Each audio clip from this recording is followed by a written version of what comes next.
오랜만에 이렇게 찾아뵙게 됐습니다. 오늘은 이마의 주름, 동적 주름, 이렇게 표정을 지을 때 생기는 주름을 어떻게 해결할 것인가에 대한 주제를 가지고 말씀드리도록 하겠습니다. 보통 이마가 이렇게 많이 꺼져 있는 분들은 살짝만 채워 넣어주게 돼도 볼륨이 차면서 잘 안 구겨지게 되거든요. 볼륨 자체가 피부가 접혀지는 것에 대해서 저항을 하게 만듭니다. 20대, 30대 때는 살짝만 채워줘도 동적 주름이 완화가 됩니다. 하지만 40대, 50대 넘어가면서 주름이 점점 더 질겨지고 강해질 경우 뭔가를 채워넣는 것만으로는 단순하게 주름이 해결이 되지가 않습니다. 또한 이마에 여러 번 시술을 해서 유착도 있고 부분적으로 콜라겐이 있기도 하고 비어있는 부위, 콜라겐이 채워진 부위 이렇게 혼재되어 있는 경우에는 단순하게 채우는 것만으로는 잘 해결이 되지 않습니다. 볼륨이 부족하면 적절히 채워놓지만 피부가 약해서 구겨지는 경우는 피부를 강화시켜서 피부 자체가 질겨져서 덜 구겨지게끔 만들어줘야 됩니다.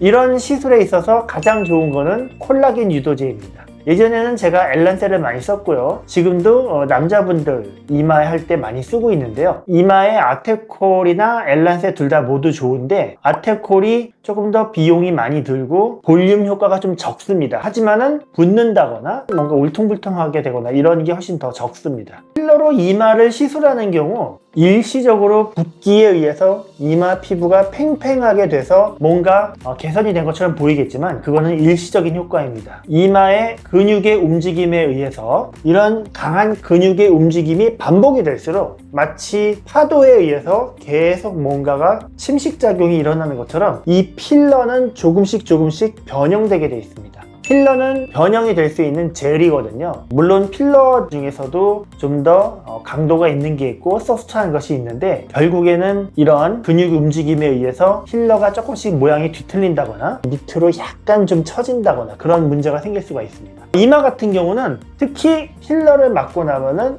손으로 눌렀을 때 꿀렁꿀렁 움푹 패였다가 다시 천천히 돌아오고 이런 현상이 반복이 되거든요. 그리고 혹시라도 필러를 아주 얕게 넣은 경우 피부 밑이 빈 공간을 따라서 이렇게 누르면은 위로 쏙 올라와서 이 위가 이렇게 풍선처럼 부풀기도 하고요. 이렇게 하면은 이쪽으로 이동하고 이런 뭔가 예상치 못한 일이 발생할 수 있습니다. 그래서 저는 이마는 그냥 필러로 하시지 말고 엘란세나 아테콜 이런 거를 하시라고 권해드리고 싶고요. 스컬트라 같은 경우는 이렇게 해서 여기 스컬트라를 하지 말자 이렇게 전문가들 협의를 받다고 하더라고요. 그래도 비공식적으로 이마는 가끔 하기는 합니다. 하지만 이마는 스컬트라로 하는 것보다는 겔 타입의 콜라겐 유도제를 썼을 때 입체적인 효과를 낼 수가 있거든요. 이마를 엘란세나 아테콜로 하는 이유는 모양을 쌓기가 좋기 때문이고요. 스컬트라로 했을 때는 피하층이 좀 두꺼워지면서 약간 매끈해지긴 하지만은 이마의 어떤 컨투어를 만드는 데는 조금 효율이 떨어진다고 말을 할 수 있습니다.